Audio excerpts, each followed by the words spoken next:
you know, one of the first things that I think about when I'm trying to look at niches is like, how easy is it to start a company in this niche? Because when it's easier, what you're going to find is you're going to find that there's more competition. You're also going to find that the people that are running the businesses that are easier to start, more often than not, they're not going to be as serious as business people as somebody who's invested a lot. Like if you think about like the person running a carpet cleaning company versus somebody that's running like a, you know, my classic one is like a swimming pool building company, right? So similar, like somebody that starting an appliance repair, and you can see that I have septic tank in here. I think that this is not a niche I've ever gone in, but it is one that I think would be a good one because it's a tough business to start in my mind. And there's a good amount of search volume. If you look at the septic tank cleaning, it's 22,000 searches a month. So this is Google Ads. This data here is very similar to any of the data that you're going to find in any of these other tools. Like all the numbers are always pretty close.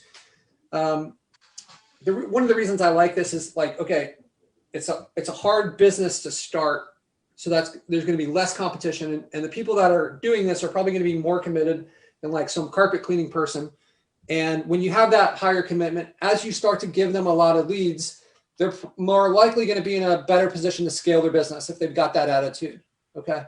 It's not always the case. There's carpet cleaning people that are going to be able to scale big businesses. But I like the patterns that exist in this.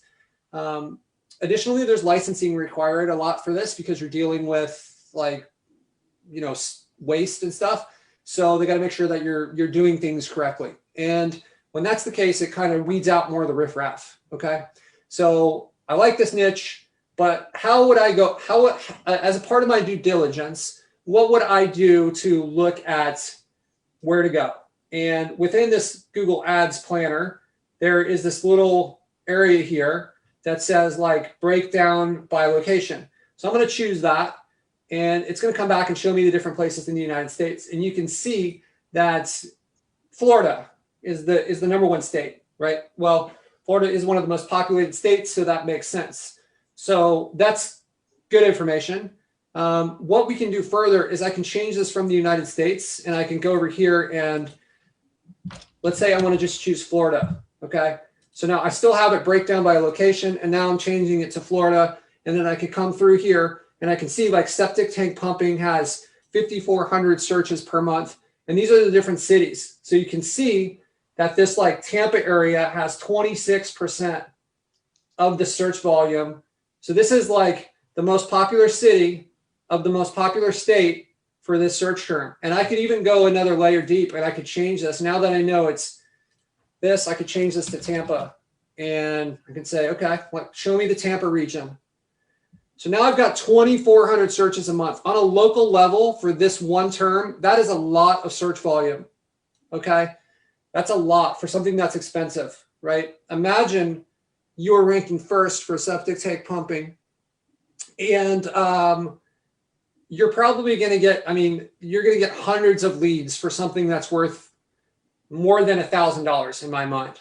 So my next step is I'm going to go over and I'm going to go to Bright Local, and I'm just going to look for, I'm going here and I just want to find a way into the map. So I'm going septic tank pumping, and then I'm going to go Tampa, Florida. And this tool allows me to get the results as if I had done the search in this area, right? So you can see that we've got people running ads, which is great. I love to see that. People are willing to pay for it. And then you can see this company here is ranking first. So this tool just chooses one random spot on the map. So that doesn't necessarily mean that that is the best ranking company. It's just that they're the best ranking company at whatever random spot they chose, which like it, you know. So what I did is I took that company and I ran the heat map for them. Okay, so I'm going to bring that over here now. So this is Knuckles Septic Tank Services, and this is what their heat map looks like. So now I'm going to use our averages tool, and I'm going to find out that these guys are in fact the top person, right? That's their average, 4.63. And this is who we want to do our due diligence on, right? So if I were to go and look at these guys, This is their site. This is the #1. Look how many words are on this page. They basically have maybe 12 minutes worth of writing there, right? And I'm going to look at, let me bring this over here now. So I'm going to use our tool, our Majestic plugin. This is free, right? So if you guys haven't installed this, we can see that their backlinks are 0. 0 is their trust flow. They have barely any words. They only had, what did they have? Like 9 reviews. We look through this and we actually look, they have 9 reviews. Let's look at their actual GMB here. How many pictures do they have? They only have 1 picture. This is the #1 in the most populated city. And I was on this call with Howard going through this, and this was just random.